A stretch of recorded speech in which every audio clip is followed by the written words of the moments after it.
На старт. Внимание!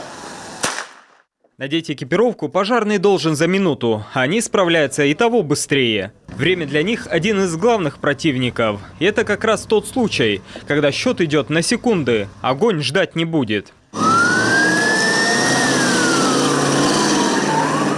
Пожарный автомобиль резко сдает назад к пожарному водоему и замирает.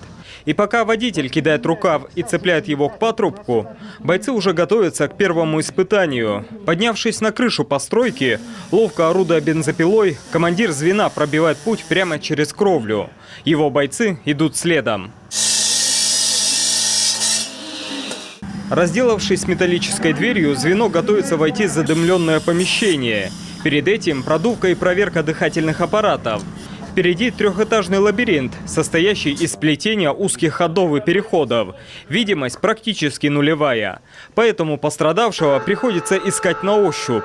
И чем быстрее, тем лучше. Остроту ощущений добавляет кромешная тьма и крики о помощи.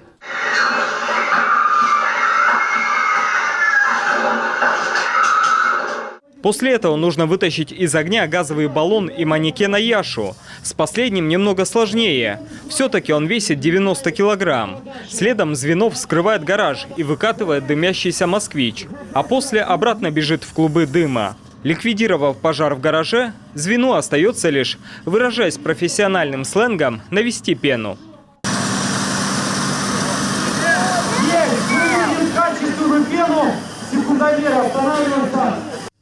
Прокопченные и мокрые бойцы делятся первыми впечатлениями.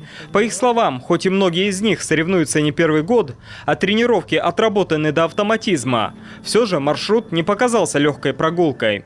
Самый сложный этап – это вот ТДК, третий этап, Грот, потому что там ходы узкие, все узкое.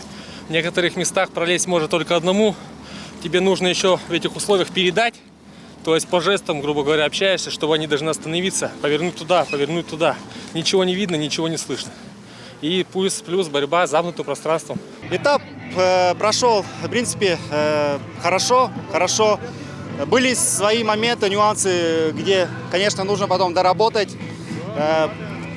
Большим, так сказать, минусом было самое большое, это то, что мы бежали первыми.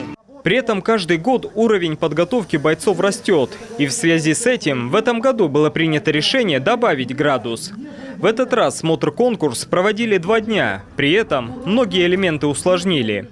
Проводим 2 дня, оцениваем теоретическую часть, оказание первой помощи пострадавшему, работу на высотах. Добавили сюда и работу с аварийно-спасательным инструментом, проникновение в здание, сооружение добавили элементы.